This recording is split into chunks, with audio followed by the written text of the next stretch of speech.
say she's not coming. Well, I mean, if they appear, we're fine. Yeah. Yeah. Okay. Zach, let me know when you think we're ready.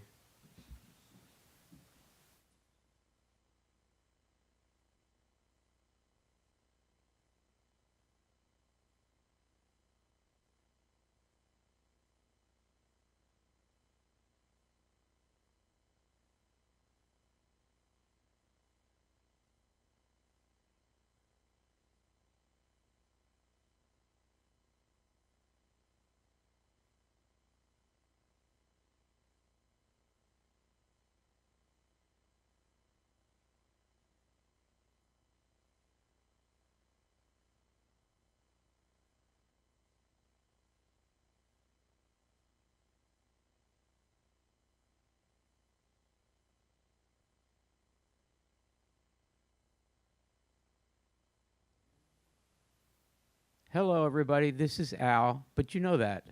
And we're ready for week 5. Week 5 is a turning point. Week 5 is crucial. I guess we're probably going to talk about why week 5 is so important in a minute, but I just want to say hello to my buddies. We have Erica here. Hello, Erica Kaufman. How are you? Hi, Al. I'm well. How are you? Really, really good. This many years into our friendship, I'm finally asking whether when I say Kaufman, it's okay, as opposed to Kaufman. It's okay. Is it just okay, or is it better than okay? I think that people say it both ways. Okay. And I'm fine with either. Okay, fantastic. I'm just going to proceed doing what I have been doing. Welcome to Kamara Brown. Kamara, how are you? Hello, I'm doing well. Oh, it's really good to see you. Everybody knows Kamara, and Kamara is a TA in ModPo this year, but Kamara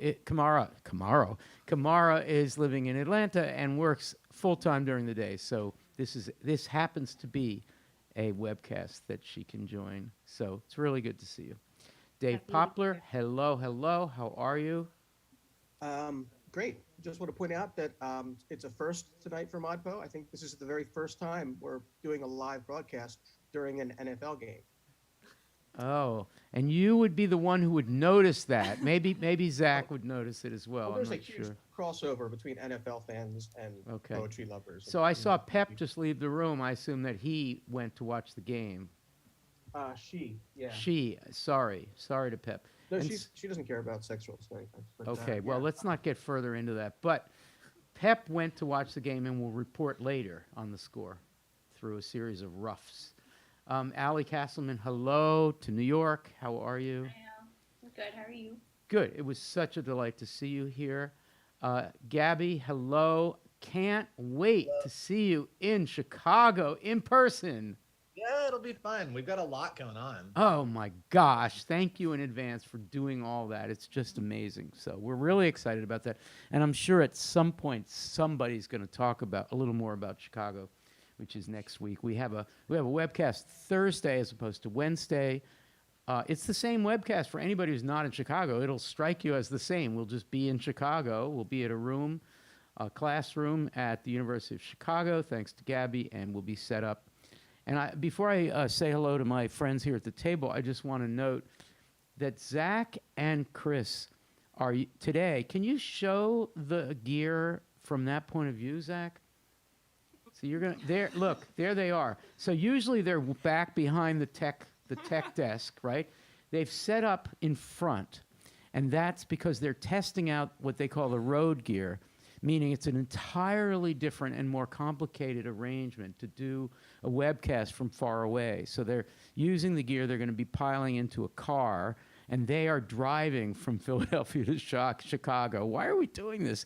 They're going to be driving while Lainey and I are going to be flying, and Gabby's already there.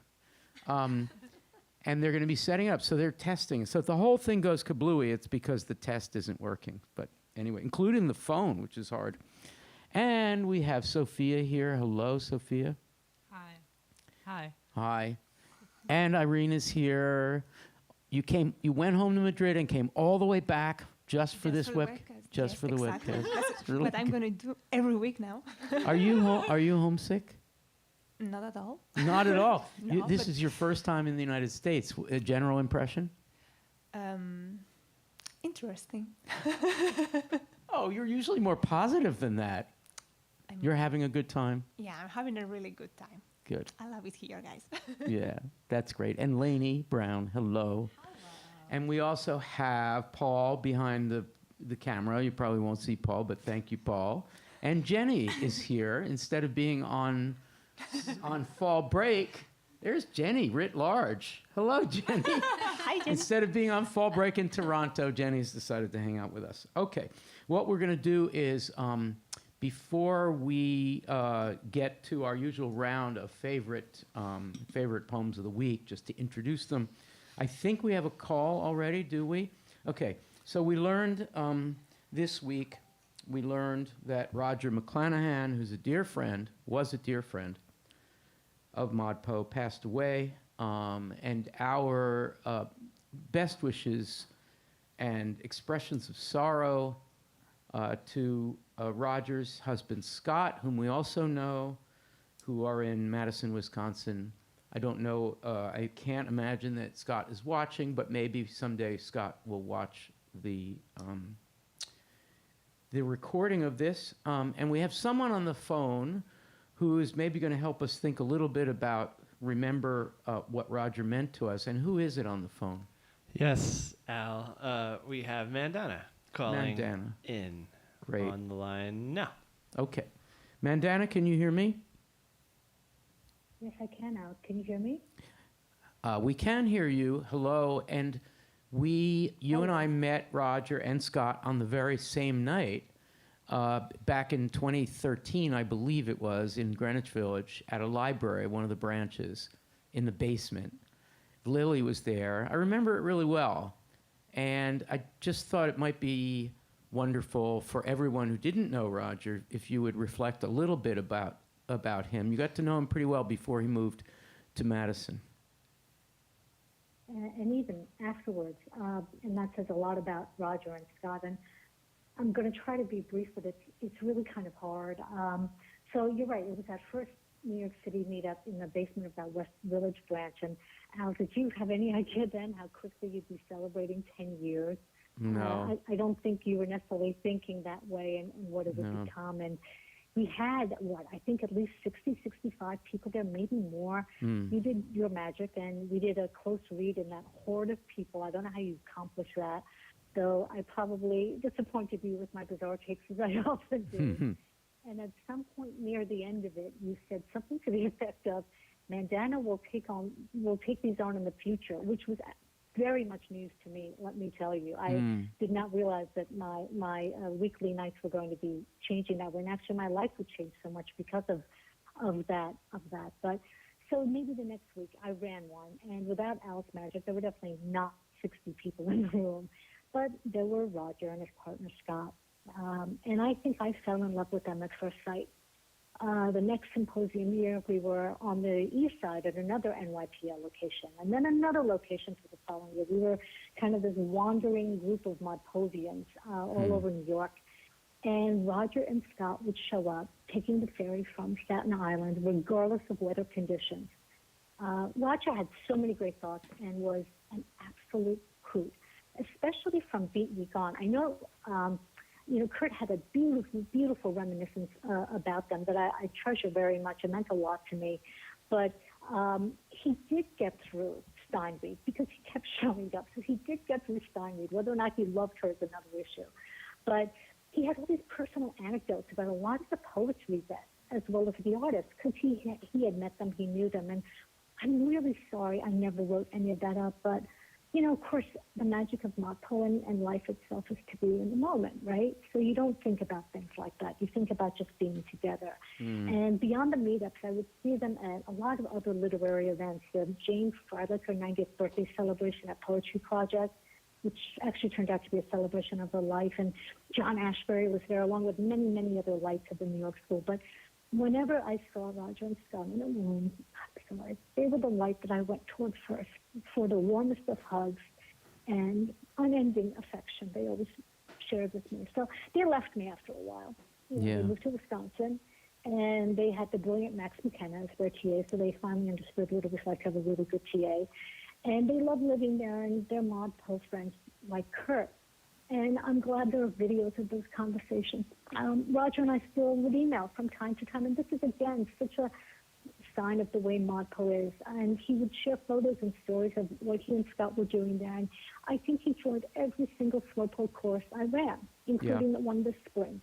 Yeah. And I can tell you, I lit up whenever he made a comment, and it didn't matter what. His liveliness, his curiosity, his generosity, and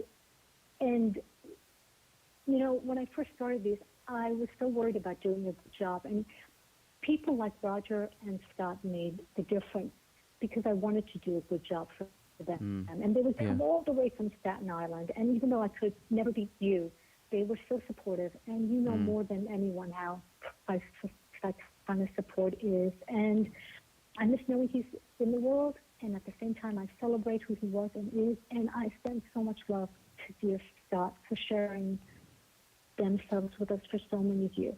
Thank you, It has Mandana. been a real gift. Thank you so much for sharing that with us. And I wonder if Thank you all. wouldn't Thank mind. you for allowing me to do so. Absolutely. I wonder if you wouldn't mind creating a thread in memory of Roger in the general discussion forum, and then I'll pin it, and then we'll share that with others so others can share their memories of Roger. That be good? Terrific. All right. Thank you so much. Thank you, Of Mandana. course, and thank you, everyone. All right. Have a Good good night. night. All right. Bye-bye.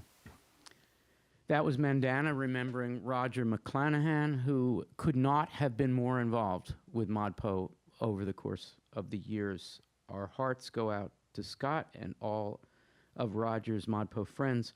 What I'd like to do now is identify who's going to watch the discussions, and then I'll go around and ask each person to name a favorite poem from this week. And I wonder if Zach, so I have to look at myself. I can't see the Zoom box. It would be great if I could, but that's great. Fantastic. Thank you. All right. So Twitter.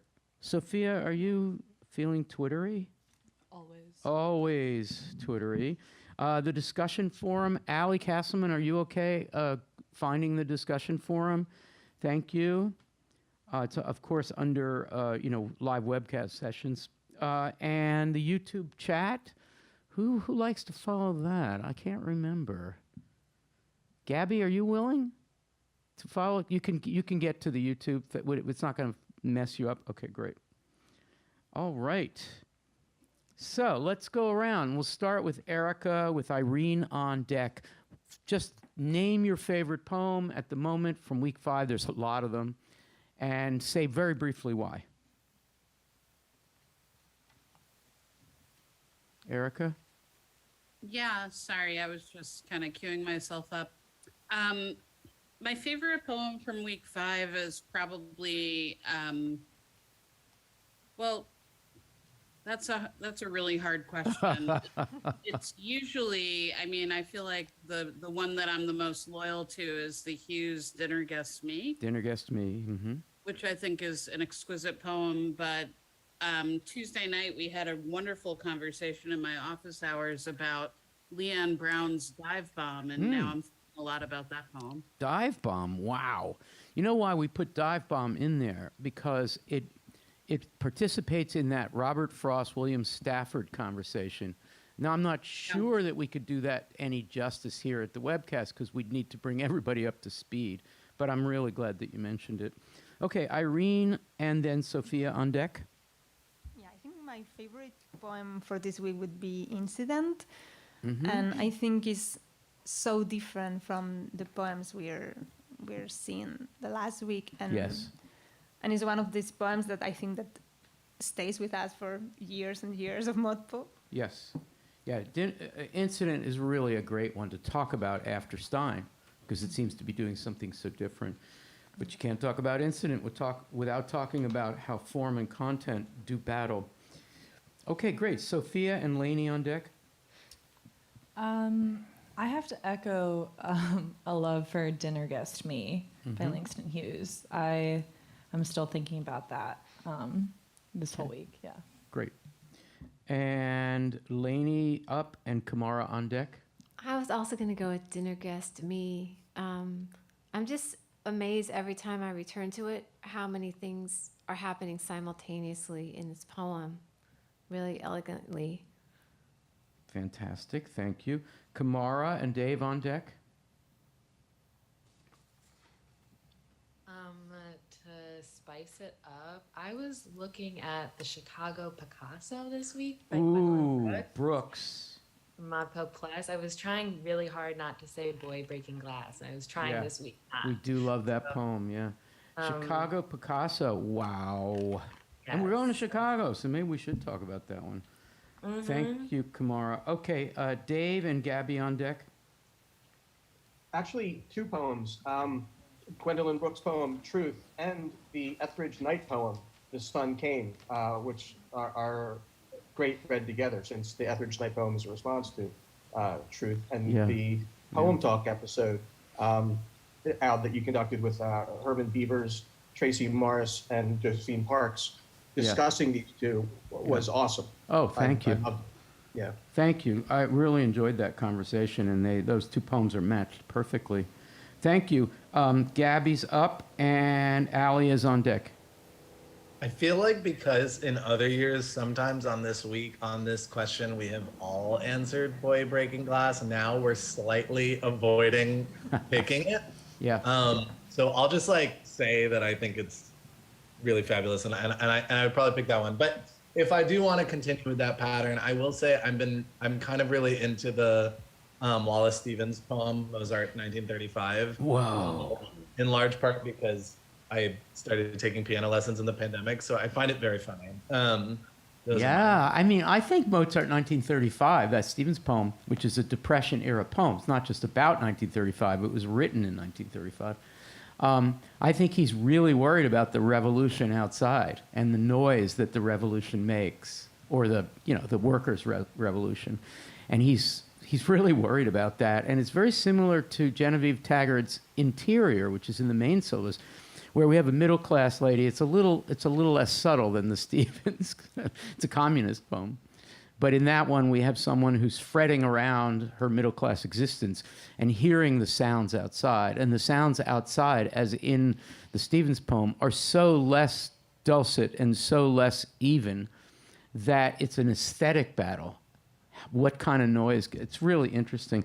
And Boy Breaking Glass, my gosh. Gabby, do you have that in front of you? That poem? In a millisecond, yes, now I do. Could you just read the first couple of lines in it and then say a word or two about what she means by a cry of art? Oh boy, okay. First couple lines. So, Boy Breaking Glass, whose broken window is a cry of art, success that winks aware as elegance as a treasonable faith, is raw, is sonic, is old-eyed premiere. It's amazing because we don't really know what she's saying in those lines 3 through 5. But can you briefly say, since we're unlikely to talk about this poem today because we always talk about it every year, this would be a chance to put into the record what a cry of art could possibly mean in this context. Yeah, I think it's like we kind of think of, we tend to think of violence as like non-aesthetic or like the opposite of aesthetics, that art is sort of like contained in a particular way, or it's crafted and crafty. But I think one of the propositions of this poem is that kind of that rebellious violence, that the ability to kind of break down the systems around you, is its own sort of artistic practice. And it's a real turn for Brooks at that point in her career toward a fragmented cacophony as aesthetic. Yeah, that's big. Thank you. And Allie, your favorite? It was also going to be Boy Breaking Glass. Okay. Can you say why? Well, it's hard to kind of top Gabby there, but I just think it's dazzling. And I feel like I have the experience reading it of almost looking at just like the image of a window of just actual broken glass, and there are just so many refractions, and you're seeing what's behind the glass, and you're seeing your reflection, and it's just it goes a lot of places. Do you have that poem in front of you also? Do I? Yes. Would you read No, I don't. You don't? Okay. Let's go back to Gabby. Have Gabby read the last couple of lines and then back to Allie to comment on them, because it's really Steinian and mysterious at the end there. Last stanza? The last stanza. Thank you, Gabby. It was you who threw away my name. And this is everything I have for me. Who has not Congress, lobster, love, luau, the Regency room, the Statue of Liberty runs.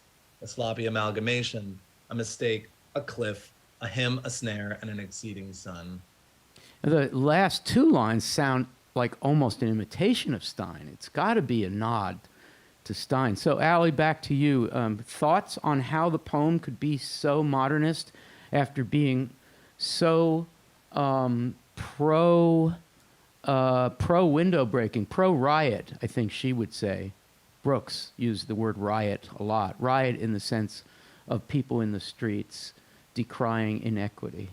How could a poem that starts so politically end in such a Steinian way, and how does it secure its politics? Big question, Allie Castleman. Well, yeah, maybe I'm kind of too in the middle of the way we tend to think in ModPo to see that as a contradiction. I think like the stakes of what she's writing about requires the fracture that she's writing about. Beautiful. Wow, that was great. Okay, we did some honor to Boy Breaking Glass, which we love. Lainey, dinner guest, me would be our choice, it sounds like, given what people are saying, do you think? Sure. Or incident, or...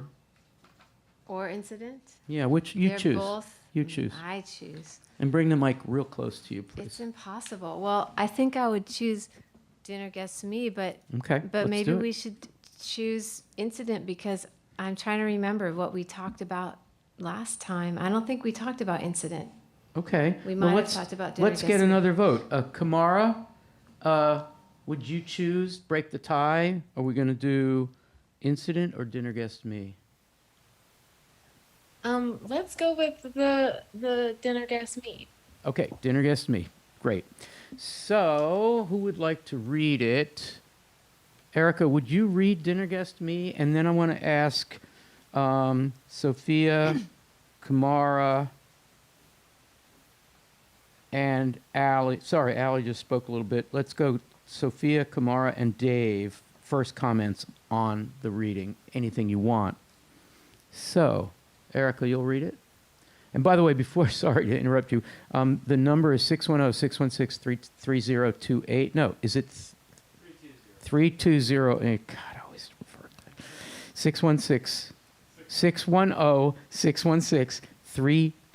610-616-3208. Or you can Skype us at ModPoPen. Thank you. Erica? Dinner Guests Me by Langston Hughes. I know I am the Negro problem, being wined and dined, answering the usual questions that come to white mind, which seeks demurely to probe in polite way the why and wherewithal of darkness USA. Wondering how things got this way in current democratic night, murmuring gently over feuilles du bois, I'm so ashamed of being white. The lobster is delicious, the wine divine, and center of attention at the damask table mine. To be a problem on Park Avenue at 8 is not so bad. Solutions to the problem, of course, wait. Okay, so Sophia, Kamara, and Dave. Sophia, take us anywhere. We'll follow your lead. Okay. I feel like this is a very easy poem to say out loud. I feel like the sway of it, the meter, invites us to invites us to think it's an easy thing to talk about because it's easy to say. And it almost implicates those who say it out loud in this project of silencing the way that other dinner guests have done it to the speaker. Wow. Damn. I don't think we've ever gone there. Okay, Kamara, can you pick that up? That's such an interesting point. I mean, if you want, just repeat Sophia's point in your own words and we'll elaborate, or go somewhere else if you like. I am so sorry, but I had trouble hearing the point, and I was leaning into my computer. Oh, my goodness. You not know a problem. what? This is a pedagogical strategy. You and I are in cahoots because I really love when I hear an amazing point to ask the person to repeat it. Okay. So I'm going to. Can you paraphrase what you just said? It was so great. Okay. I said, I think this is an easy poem to say out loud, and I think it is an easy meter to understand. And that makes the reader who says it out loud complicit in thinking this is an easy topic to talk about, and thus making those who say it out loud complicit in the same kind of silencing that the other dinner guests participate in. Damn, you did it, I think, even better the second time. Snaps for Sophia Durose. Wow. Thanks. Okay, Kamara, did you pick that up? Because if you didn't, I'll ask Sophia to say it again. I would love for you to say it again, but I think I heard you that time, and I think that was so interesting because for me, when I was listening, I was hearing the dragging out of the wine and the dine, and it felt like it was bleeding into so many different things. And so it's interesting that your point about even the saying out loud as being complicit, because also the sound of the words are just taking up so much space, just like so many of the other people in the poem, right? So that's kind of what I was thinking about, and imagining a lot of people at my work experience. Oh, yeah. What, did you want to go there? What are you saying? That this is a poem about discomfort and awkwardness in a forced setting, and it kind of reproduces in classrooms, and it reproduces around dinner tables, and at workplaces, the same kind of awkwardness, which is not just, I mean, overt hateful racism is one thing, but Hughes is talking about the sweetie pie liberal anti-racism that has its forms of racism, which is creating the awkwardness. So you want to go a little further with this? Yeah, sure. Yeah, I think that for me, the reproduction of silencing almost through and within the politeness is something that resonated with me here. Like the politeness becomes a veil, sort of. Yes. And the justification almost for the sitting within. Yeah. I'm thinking a lot about to probe, capital P, in a polite way here. Yeah. I wonder, I want to turn to Dave. Thank you, Kamara. I want to turn to Dave, but back to Sophia for a second. Politeness is a word that Kamara has introduced, but it's something of a synonym for the, easy wasn't the word you used, but for the readiness of the meter and form. It's almost a polite aesthetic as a device for pulling us in. Would you accept that? Yeah, I feel like when something rhymes, it's like pleasing. It kind of fulfills an expectation. Yeah. And I feel like there's this slotting into, like, we've done enough to feel like we've done enough. The rhyme is enough. You know, obviously, not obviously, if a speaker in this situation is using rhyme, it might be sardonic or it might be usurping that in a way. But if it, like, a rhyme doesn't necessarily work, it might just be a tool, you know? Wow.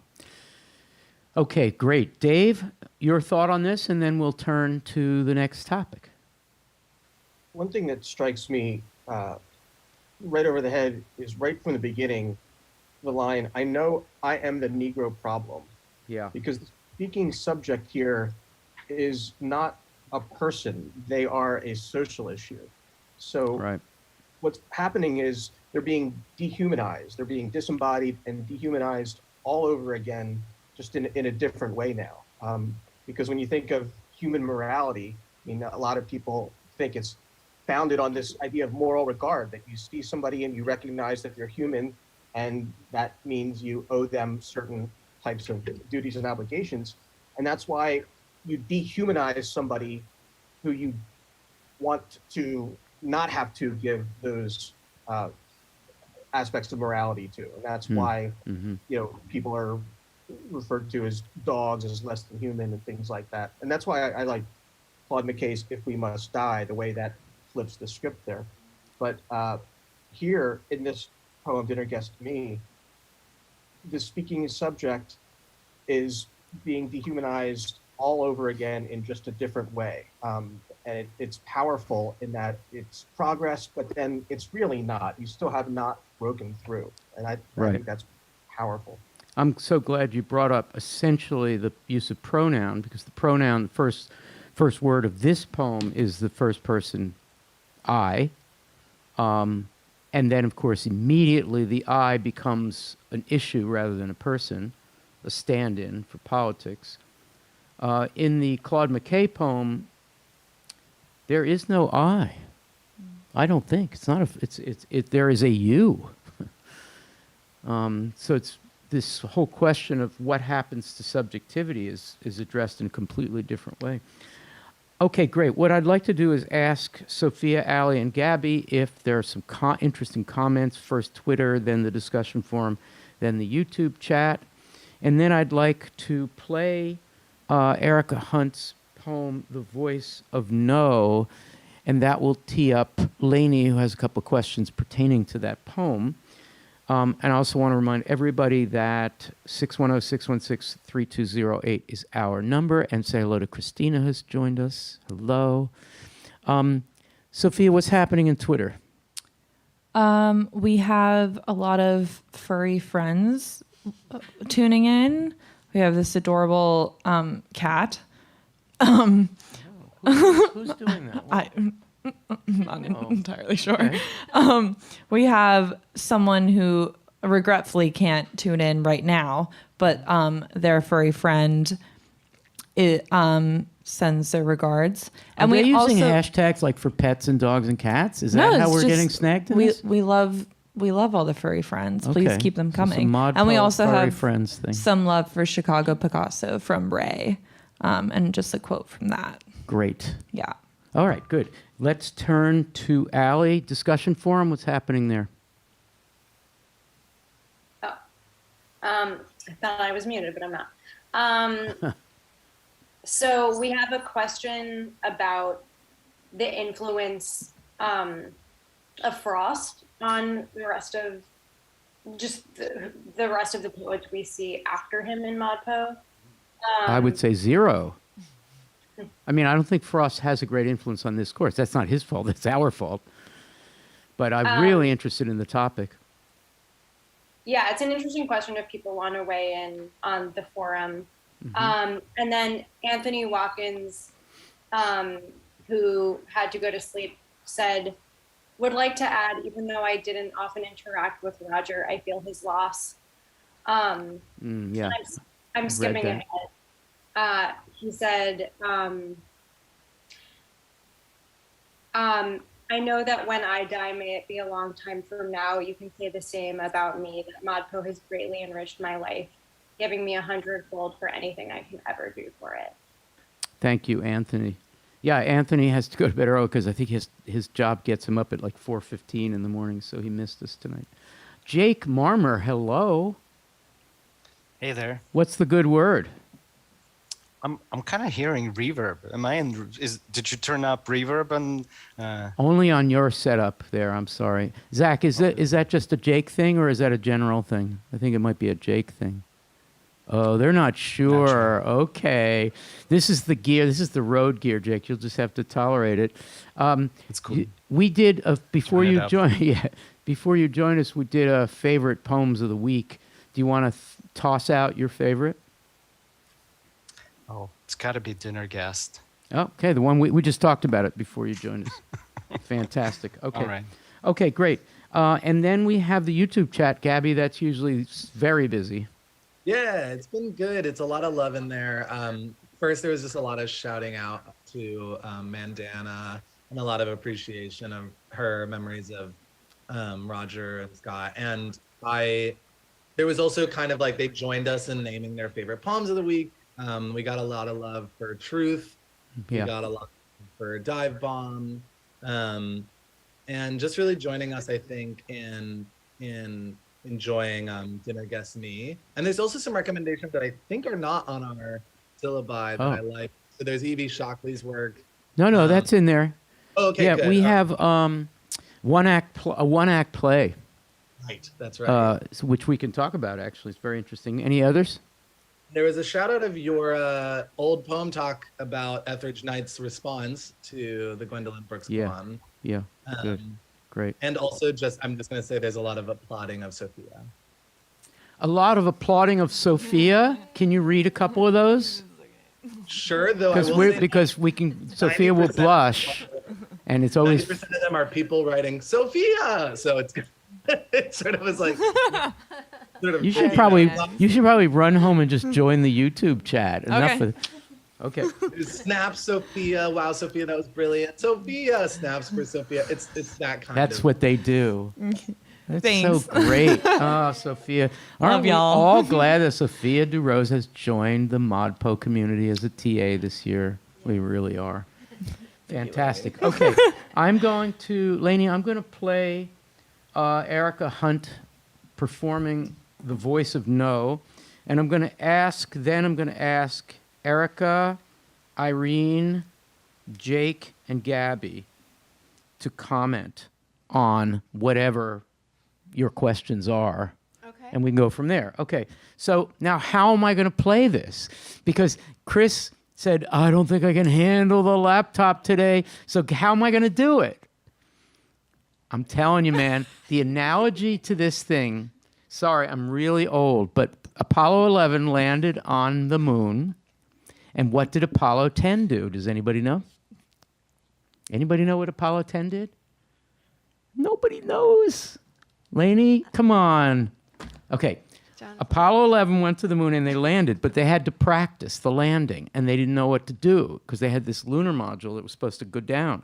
So Apollo 10 went into Earth orbit and the LEM went down. It was like a test of the road gear for the moon landing. That's what we're doing here. Close to home, Earth, not moon, Chicago.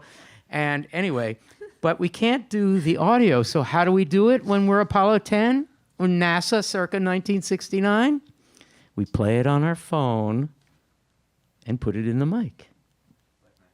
I bet that's what they did. And that's probably what they did. Okay, let's see what happens. The voice of no.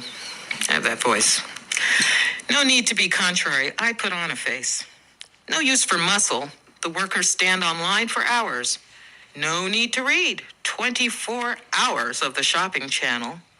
No fire. We have the illusion of doing what we want. Is that any way to talk with your tongue pressed against glass?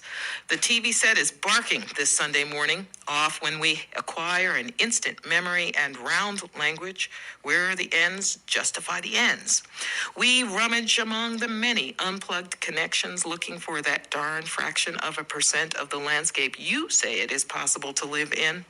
Who will miss it when we divide up the sun, devour the young rather than give up our good seats? The postcards are bought out. The LP is skipping. And anyway, rescue is sure to be slow. In place of a raft, we paddle ladders past the litter of drifting bodies. Wow. Okay, Lainey, would you tell us your questions about this, and then we'll turn to Erica, Irene, Gabby, and Jake for any kind of responses. Sure. So what is the voice of no? as suggested in the poem. And breaking that down a little bit, how is the voice of no instructive, useful, survival, or needed in the now of the poem and also this now? So what is the voice of no as suggested in the poem? How is it possibly instructive, useful, survival, needed in the now of the poem and this now? So starting with Erica.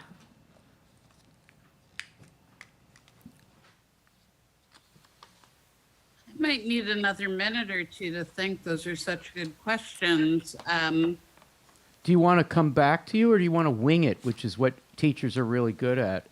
I mean, I can simplify it and say, what is being said no to? Or, what is, any thoughts on no in this poem? She also introduces her reading of it by saying, I have that voice sometimes. Mm-hmm. Yeah. I mean, it seems to me like, it's sort of the internal monologue. So looking even at the very first line, it's no need to be contrary. I put on a face. So the face is, that which is not contrary, even if the I is feeling contrary. So it strikes me as, again, like, it's what one really wants to do, but maybe is not happening externally. But then there's a way in which in the second stanza it becomes a lot more complicated, and that's, I guess, where I need a little more time to think. Seems like a different tone. Is that any way to talk with your tongue pressed against glass? It sounds like a parent talking to a child, and that voice of no, I mean, those of us who've parented children have that voice. Mm-hmm. No, you can't put your tongue on that glass. Don't do that. Mm-hmm. That's a different voice of no. This is really hard. Okay, I think Irene is up. Yeah, I mean, I just was like thinking about the no, because, I mean, it's such a powerful and interesting word. Like, there is this kind of parenting voice saying all the things you cannot do, but there is this no also saying, no, I'm against something. And I find super interesting how, even if it's the voice of no, we start with the no and we kind of lose the no. It's like very, very present in the beginning, and finally it's like there's no in the beginning, and then it's like the voice what remains. Wonderful, thank you. Let's go to Jake. I for some reason just going through the poem, the early lines, like cadence of those lines, I was thinking about, revolution will not be televised, except here it's kind of like there's no need, like your life will be televised on a shopping channel all day long. There's no need for your voice here. There's no need for thought. You can be constantly busy with all the media, all of the information that is being fed to you. There's no need for you to speak or say anything, but just to be a passive recipient of what's going on. And then so the voice of no means two things. Means like don't speak up, like you have no voice, but also say no to that very thing itself. And I was really struck by that record is the LP is skipping line. I mean, it's just like a tiny image, but it's like the needle got stuck in the groove, and it's like nothing is going on, nothing is happening. There's nobody to like just push the needle so that music continues or life continues. It's just like stuck in the same groove over and over again. Wow, thank you so much. Let's go to Gabby. I feel like I'm going to fail to answer your direct question. That's but perfect. I think Say no. So, okay, like the thing that strikes me about this poem, especially its last stanza, is I feel like it's about the myth of upward mobility. That, with a particular series of actions, one could kind of climb out of the muck and live a livable life. That kind of good life. Or whatever. Like that feels to me like it describes the last image, the paddling with a ladder, where instead of like you get this thing that's supposed to bring you upwards, but the only thing you can actually do with it is move sort of horizontally, like holding onto your ladder as if it was going to really take you there. And so it feels like there's that thing that like that myth of upward mobility is actually not going to get you where you think it is. Your faith in it is maybe actually keeping you down in a way. And so the reason I'm saying I think I'm failing to answer your direct question is I don't really know what someone is saying no to. But I don't know. That's where I'm. Well, I love that. I wanted to go to the end of the poem too, because I feel like there's change happening. It's not always the same no, and I don't think it's just one voice. But what you just articulated, Gabby, about this myth that isn't true, I feel like that's one answer to the question of what is being said no. There's a refusal to accept that narrative about what kind of a life you can have if you just strive, right? So if we start out with a no that's kind of personal, like a person putting on a face for whatever reason, or speaking to a child, and then we're moving out into global situations and we're seeing people drowning. When I revisited it today, I was thinking about Hurricane Katrina, but this poem was written in 1996, so that's... I too read Katrina here, but it was written before Katrina. Exactly, yeah. But, there's a disaster, and there's some kind of disaster and some kind of dystopia. And in my conversations with Erica about this poem, Erica Hunt, we get to a kind of racialized unfairness at what kind of protections are set up, the safety net. And the safety net at the end, in place of a raft, which is what you need when there's a flood, we paddle ladders against the litter of drifting bodies. It's a really horrible, sad scene as a result of resources being sent in another direction. What's your quick answer to your own question about the voice of no, Lainey Brown? I guess my quick answer is that what's being said no to is many things, and so there's a movement from the personal to the political, and so the voice goes from personal to kind of omniscient, like we don't know who's talking in the end, so it seems to move. We all recommend Erica Hunt's poetry. All of us do. It's remarkable. This is an early poem, but there's many fabulous recent poems, and ModPo Plus has a good representation of them. And I think the strategy you just described happens in almost every one of the poems. It's very personal. It's also very political, and we often move from the personal to the political. Thank you, Lainey, and thank you all. So now what we're going to do is we're going to look. We've never done this before. We're going to look at Genevieve Taggart's Depression poem, a communist poet, called Interior. And I'm going to ask Kamara, Ali, and Sophia, and Dave to comment on this in any way they like, starting with Kamara. Okay, so I'll read the poem. 2, 4, 6, 8, 10, 12. It's 15 lines. It's not a sonnet, but it kind of wants to be, it seems to me. All right. This was published in the Proletarian Literature of the United States by Max Eastman, a communist, collecting communist poetry in the middle of the Depression. Just thought I'd add that in there. All right. So Kamara's going to be first. Interior. A middle-class fortress in which to hide. Draw down the curtain as if saying no, while noon's ablaze outside. And outside people work and sweat, and the day clings by and the hard day ends. And after you doze, brush out your hair and walk like a marmoset to and fro, and look in the mirror at middle age and sit and regard yourself, stare, and hate your life and your tiresome friends and last night's bridge where you went in debt, while all around you gathers the rage of cheated people. Will we hear your fret in the rising noise of the streets? Oh no. Okay, Kamara, take us anywhere. We've never talked about this, I don't think. Yeah, I don't know if anyone else also heard that no really loud in this poem after reading Erica Hunt's. But I would love to talk about the first two lines a little, and especially that no at the end of the second line, capital no.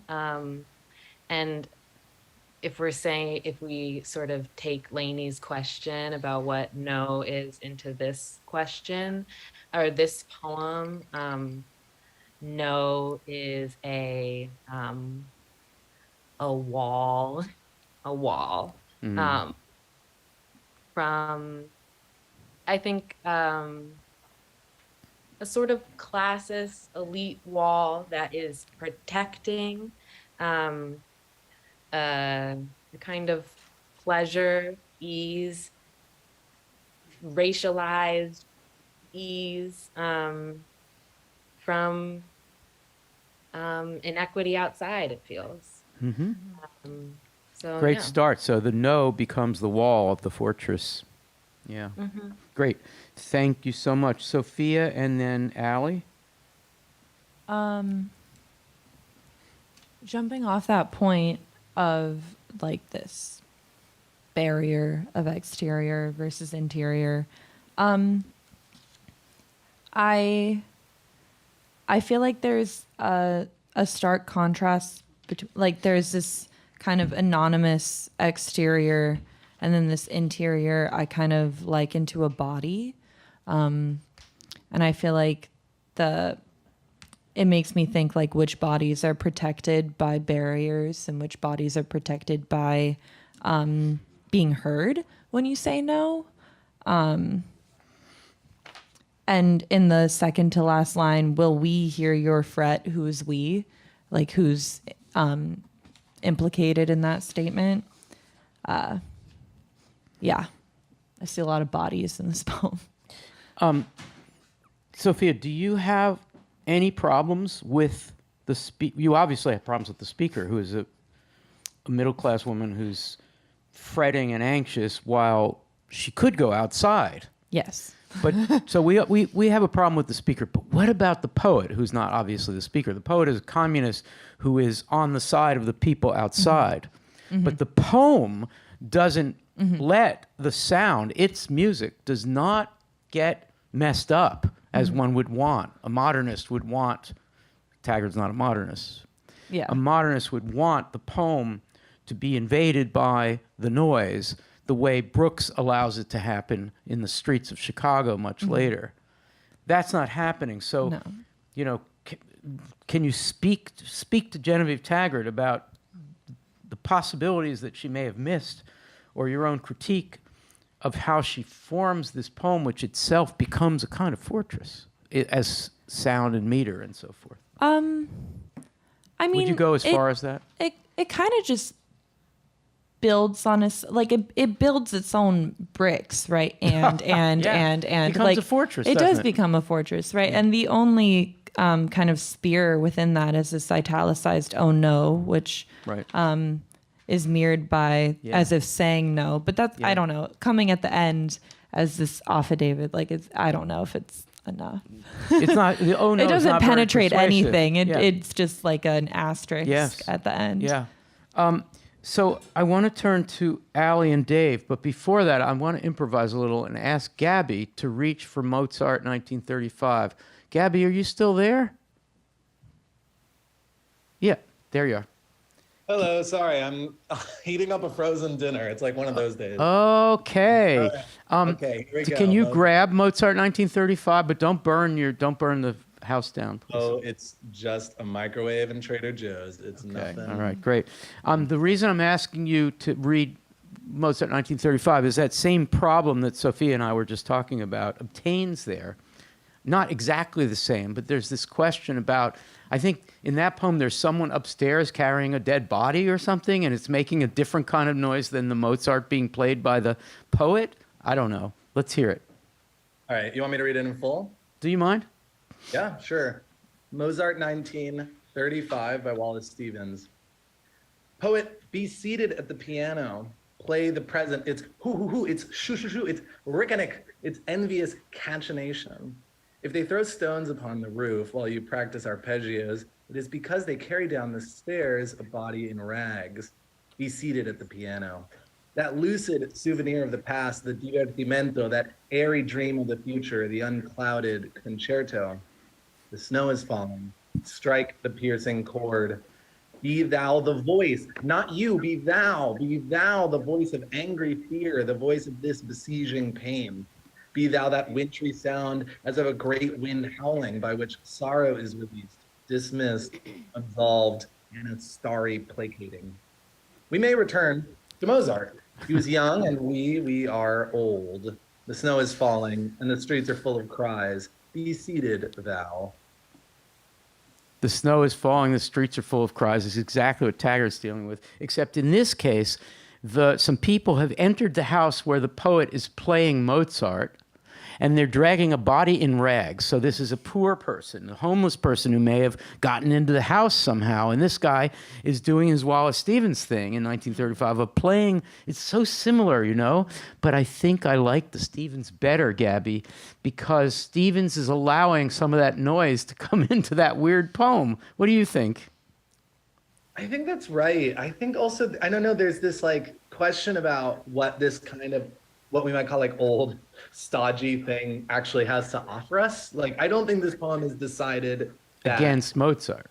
Yeah, I don't think it's decided against Mozart, and that's like, you're kind of navel gazing or whatever. I think there's like a real question about what this kind of thing is offering the moment. Yes. And whether the noisy outside, like, it's kind of unclear what that is. I think I just like how sort of tense it is while being kind of cartoonish. Yes.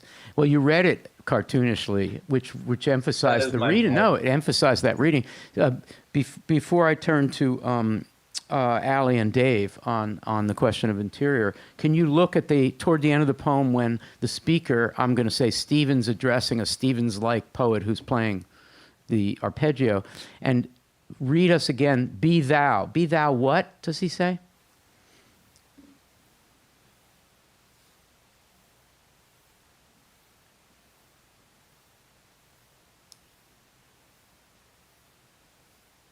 He says, be thou something. Gabby, you're muted, I think. Yes, sorry. I think I thought you were asking somebody else. Okay, he says, be thou the voice. Be thou what? Be thou the voice. Keep going. Be thou the voice, not you, be thou, the voice of angry fear, the voice of this besieging pain. So he wants somebody's being addressed, a poet or a speaker or an artist who's a pianist, playing Mozart, and the speaker, or Stevens, is telling the artist of 1935 to play the angry voice. And there is the difference between Stevens and Taggart. Okay, thanks, Gabby. So let's turn to Allie and Dave for further comment on interior, if you'd like. Yeah, I feel like we've gone a lot of different directions in this conversation about this poem. I'm still very much on like Kamara's page. Like, I can't get the echo of the voice of no out of my head. Particularly the line in the third stanza of the voice of no. It is when we divide up the sun, devour the young, rather than give up our good seats. And the person in the interior, the you in the interior, is the one with the good seats. And yeah, that's what I'm thinking about right now. And I was just thinking in the conversation we were having before about like, what is the voice of no? And it seemed to me simultaneously like the kind of poet's voice wanting to say no to all of the distractions that enable us not to deal with the people who are drowning, not to take care of the people who are drowning. But it is also the voice of no is everything that is not taking care of the people who are drowning. And I think the you in interior, even though like that feels like a structural societal problem in interior, that is a personified existence. Nice, thank you. Dave, last thought on this Genevieve Taggart poem. Let me just phrase a question. You can either respond in your remark to my question or just say what you were going to say and ignore my question, which is fine. How frustrated should we be with Taggart's strategy as a communist poet, trying to critique this lady of the house, middle-class lady, who's fretting around instead of doing something about the situation? Interesting. Does the poem want us to like Taggart? The poem definitely doesn't want us to like the lady in the house, but does Taggart assume that we like that strategy of critique? Well, first off, I just want to point out that I think this is the only poem in Mod Po that mentions marmosets. But to your point, the thing that I find interesting about this is it does seem to show an attempt to see things from the insider's perspective, right? It's trying, I wouldn't say it gets sympathetic when it says, and you hate your life and your tiresome friends. So in a way, no, that's pretty sympathetic. That's pretty sympathetic. That's the one line where I think, oh, she realizes she's trapped in this middle-class life. She hates her life. And it's sad.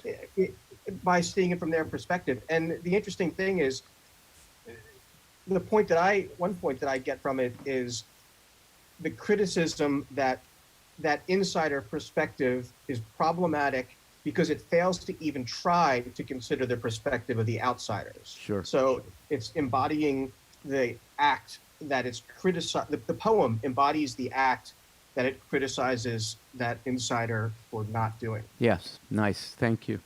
Okay, let's turn to Sophia, Ali, and Gabby to find out what's going on in Twitter and the discussion forum and the YouTube chat.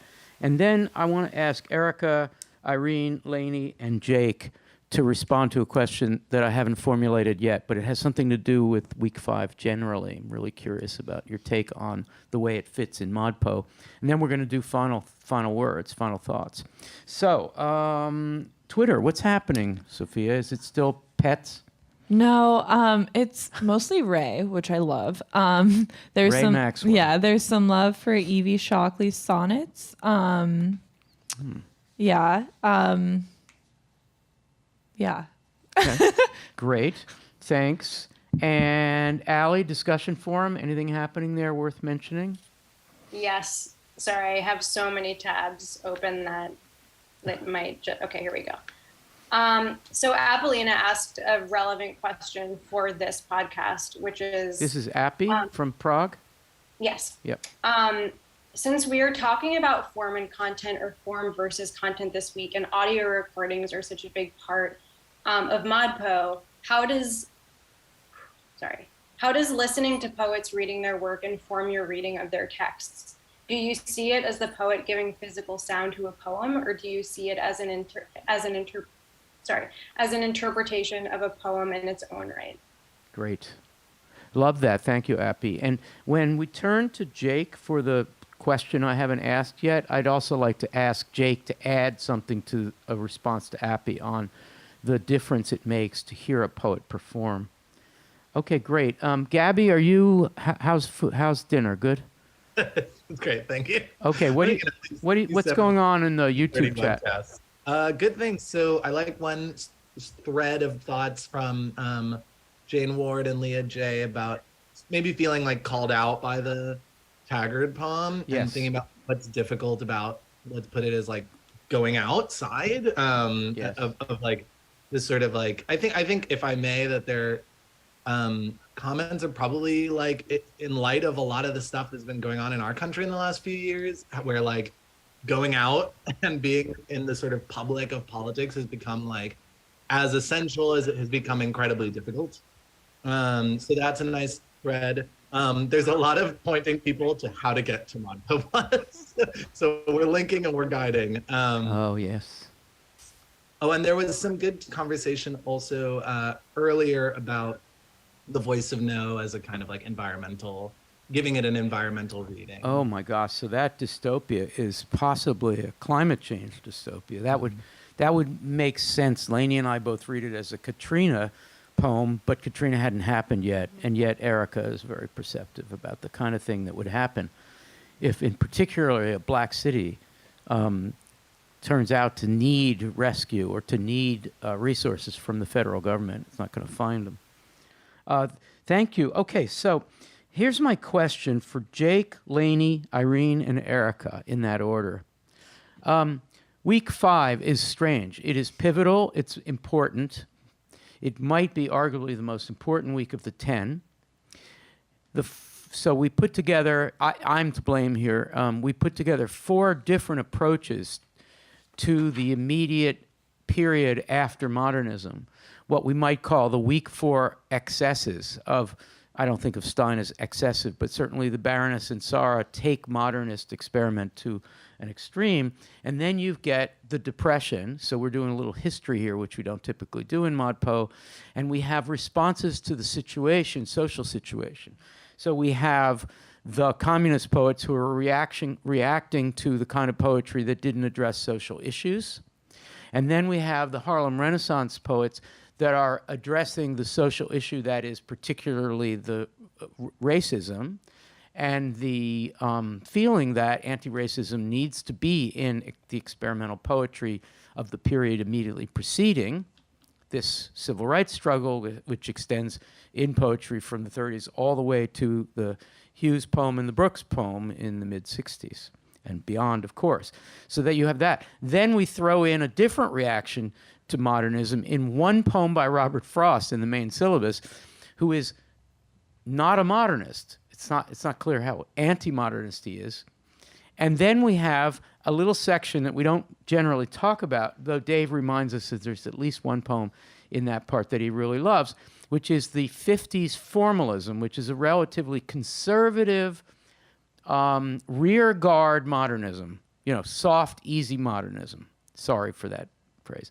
So we have 4 things going on in this 1 week. And we really should have broken it up into 4 weeks, but that would make ModPo 14 or 15 weeks, and nobody would be left at the end.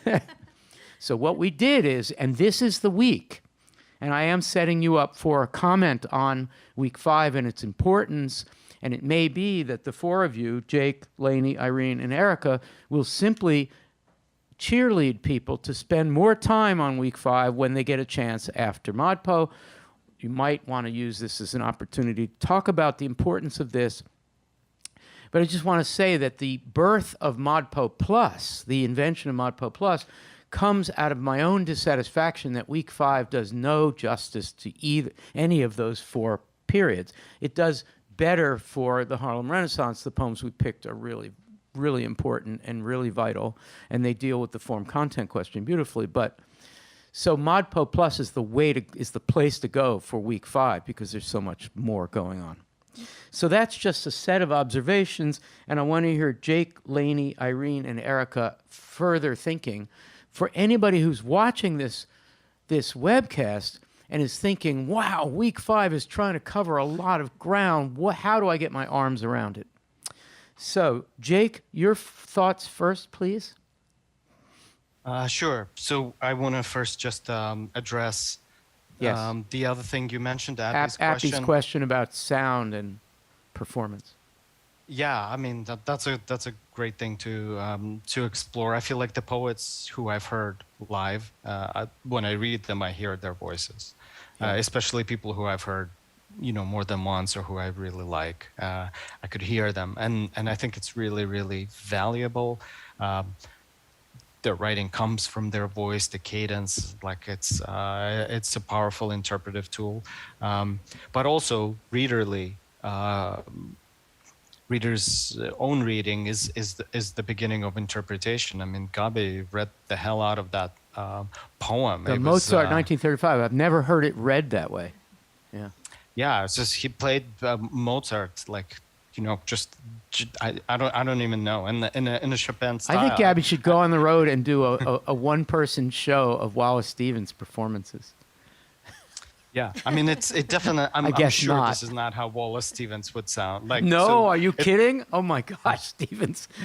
Stevens is on Penn Sound. Check it out. It's pretty dull. It's pretty bad.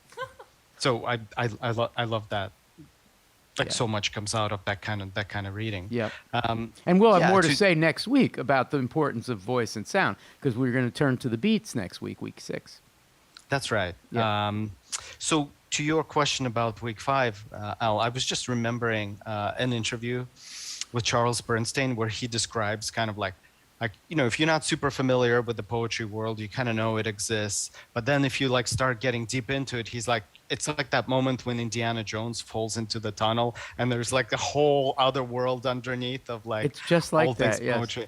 So I think, I think reading things like this, like Frost and other poets who don't neatly fit into just general Modpo direction and everything that direction represents is it's just knowing like you can be in a tunnel and there are like many waves and many different paths out there, and know it exists. Yeah, that's nice.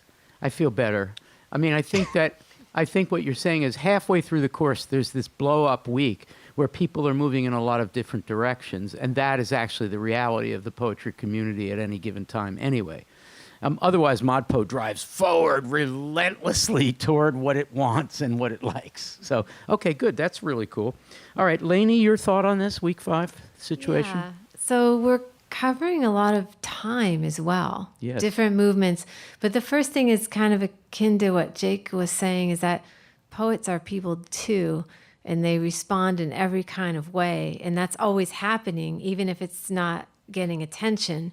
So it's fun and interesting, I think, to see the very different responses towards what's happening in the world and how that manifests in a relationship to form. And so, like, for example, we talked about Dinner Guest Me tonight, and there is a juxtaposition between a polite elegance and this horrible problem, right? And those two things clash and create this dissonance in the poem that's really interesting, but on the surface it's very elegant. So certain readers might really miss entirely what's happening. And then we have juxtapositions like Ruth Lichtner's and Lines from an Oh, we didn't talk. Abortionist Nobody mentioned that. Office, where we have the form of the hymn, a church form, and then we have this radical message. So I think that's another really interesting example of,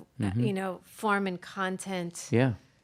That is the message. Encoding. Thank you, Lainey. That is really great. That is the message of this week, particularly the first 2 parts, the communist poets and the Harlem Renaissance poets. The other ones, not so much. But this idea that every one of those poems, in the main syllabus anyway, is a traditional form that it gets radicalized by its content, and therefore there's a form-content irony that gets created. That doesn't happen in weeks 1 through 4.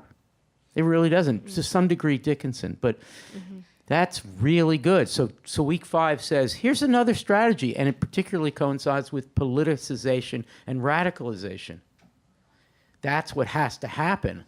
That's good. That's great. Thank you, Lainey. I really appreciate that. That's really great perspective. Irene, your thought on week 5? Yes, I think what I like the most about week 5 is like we came from week 4 where people are like lost and angry, and it's like, is this poetry? Well, this is poetry because it's in the chorus, but I don't like it. And then we get into week 5 and it's like, oh, relief. Like false relief. False relief, because it's like it's sonnets and it's rhymes and it's familiar grammar. And then you just reread it and it's like, well, is it relief? What are we saying here? Is this so easy to hear?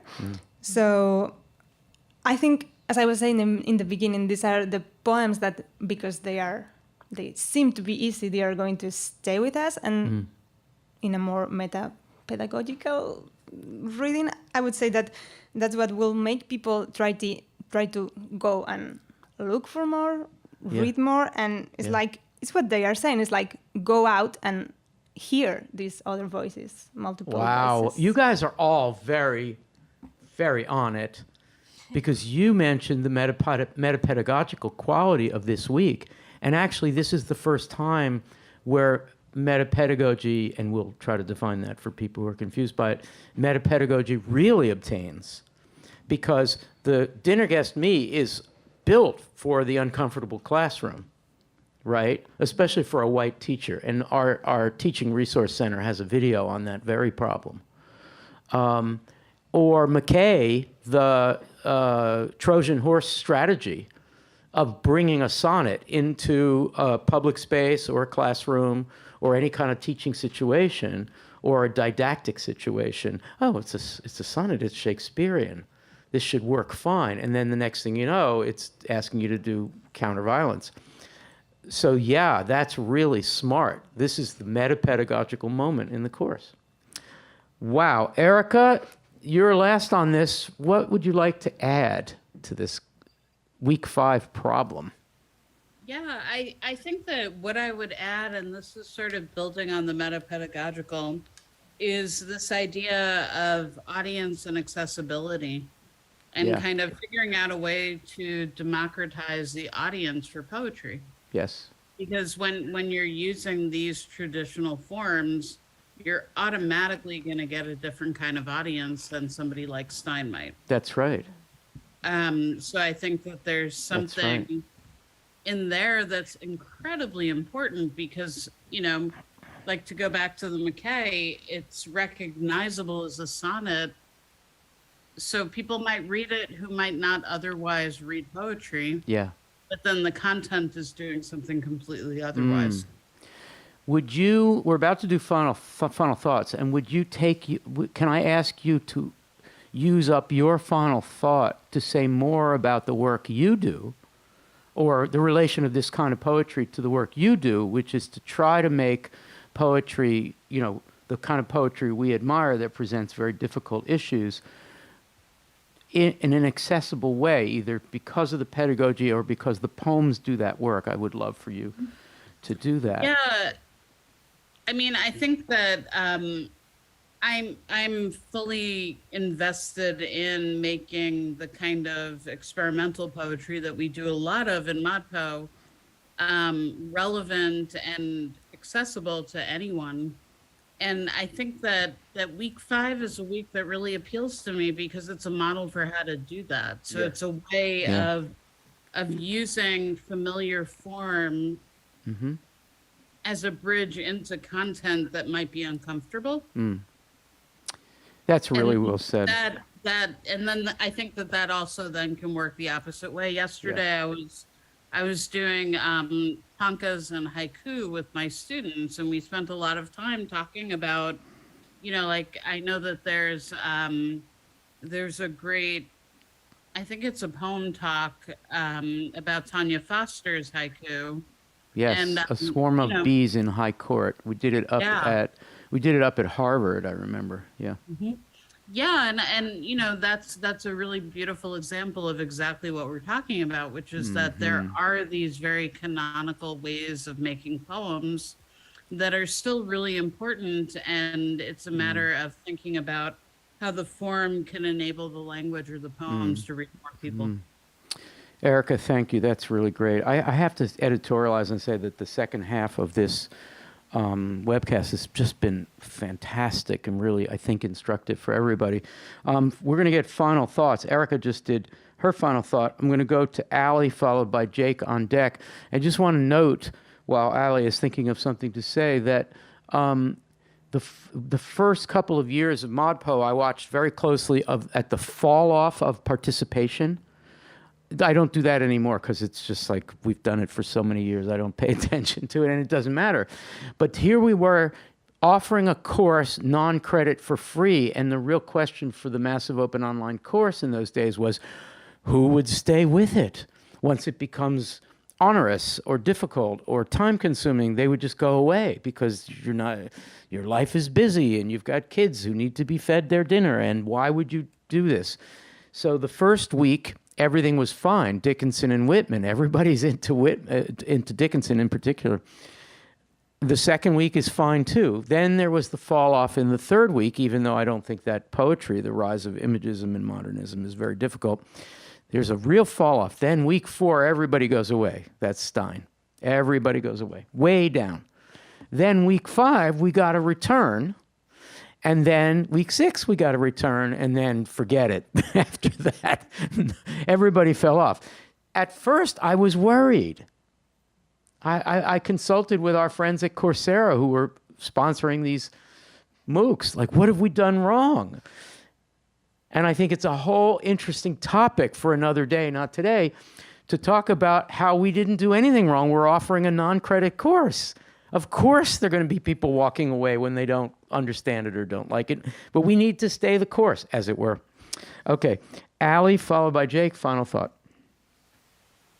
I've just really enjoyed our discussion tonight. Yeah, it's and been it's fun. I just feel a lot of gratitude to just get to be in a classroom every fall, like 10 weeks a year.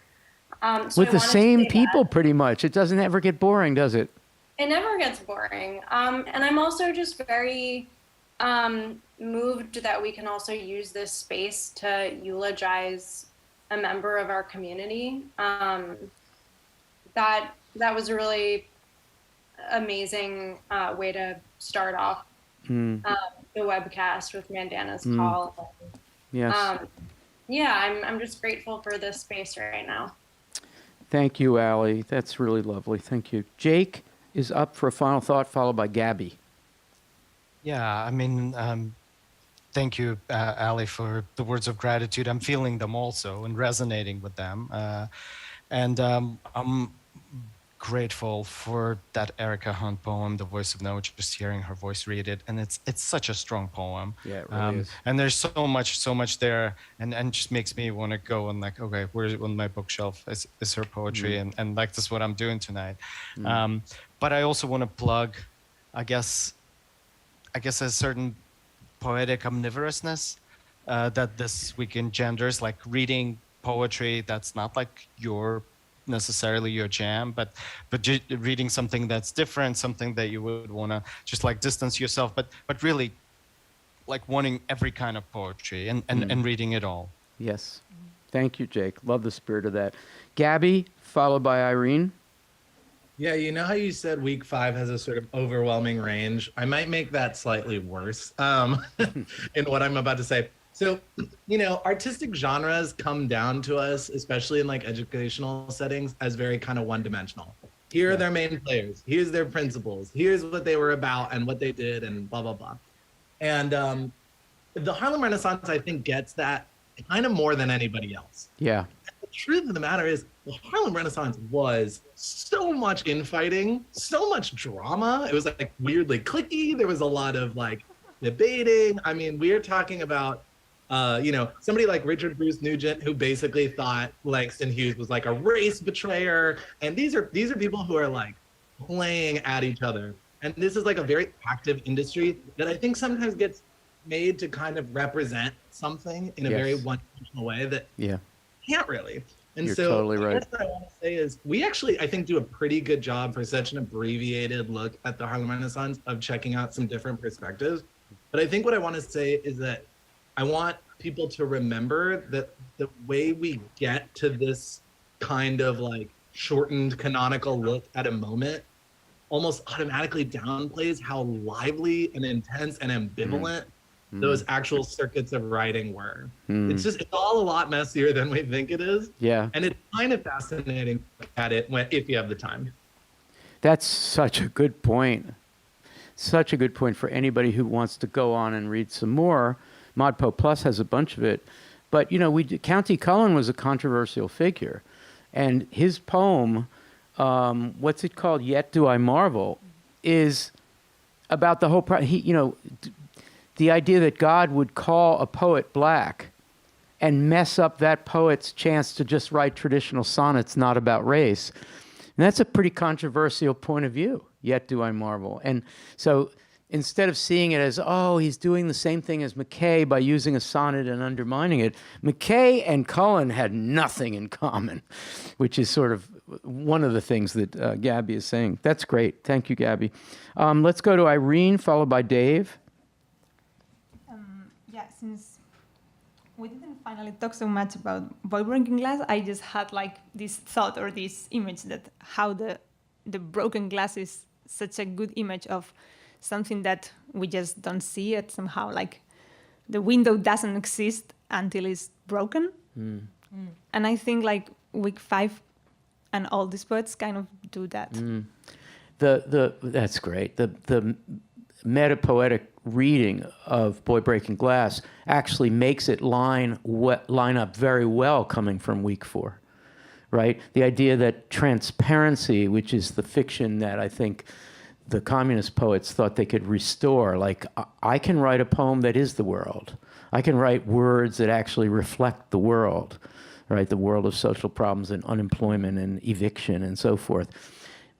What she's doing there is, and of course she's not writing in the 30s, so I'm getting my years all wrong, but what she's doing is saying there is no transparency. The window is broken, and when you look through the window, you will see the fractured world, and your words have to be fractured.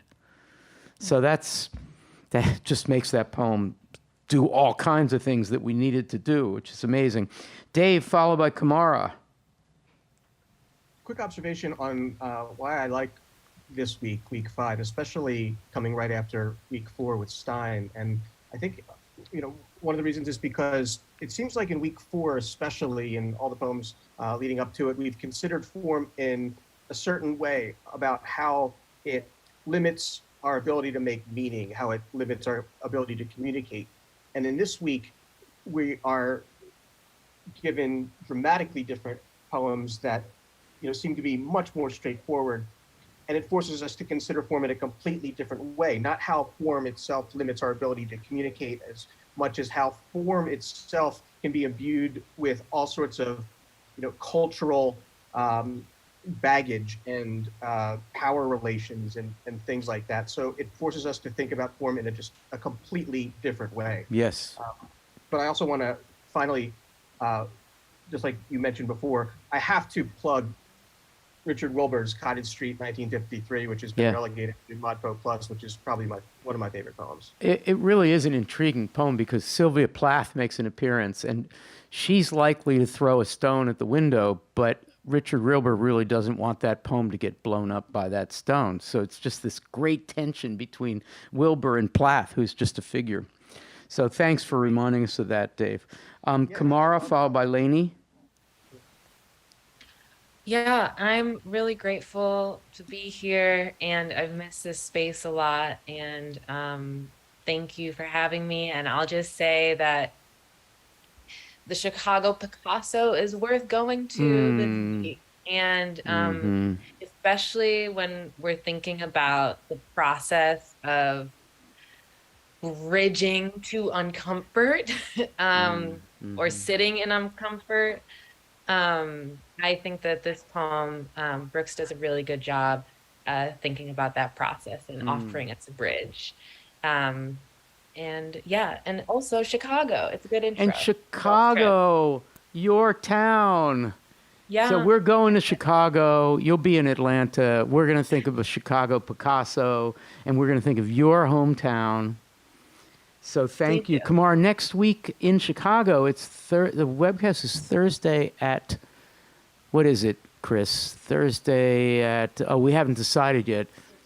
6:30 to 7, we're going to announce the start time. But here in the East, it will be an hour later, which means, Kamara, you might be able to join us for that again. So I love the way this final thought rounded out. We're going to see you again. Thank you. Let's go to Lainey, followed by Sophia, followed by Al. I just wanted to ballyhoo this. You're using ballyhoo as a verb.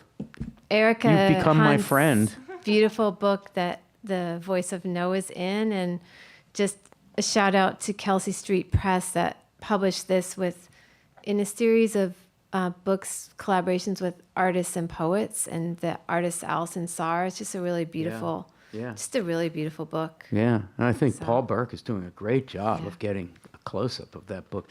That is an amazing book, and that's the Voice of No is in that book, I believe. Correct, that's why, yes. Yeah, that's really great. Okay, Sophia, followed by Al. Okay. This might be a little weird. You're clearing your throat. What? Something big going to happen here? No, I You're going to ballyhoo something? No, really, I just came out of a conversation or like a web cast with Nikki Walschlanger, and she was talking about I Hate Telling You How I Really Feel, which is a collection comprised of memes that she created. And I can't stop thinking about ModPo as a meme in terms of its mutation and like, and Erica mentioned accessibility, and I feel like that's why I love memes so much, because it's this accessible cultural touchstone. And the presence of them on the internet, the way that ModPo kind of pushed against a convention of a classroom and exists in this ether of the internet. And just thinking about what Dave said, considering form in a certain way, I feel like everything is just making me think of ModPo as a meme, and I just kind of love that. I like that idea a lot. Thank you, Sophia. Yeah, no problem. I'm going to conclude not with my final word, but some thoughts from Kurt Polish, who's in Madison, Wisconsin. And when Roger and Scott moved from New York, where they were hanging around with Mandana and the New York ModPo people, they immediately went to look for ModPo people in Madison, and they found a bunch. And Kurt became the person who kind of convened them often.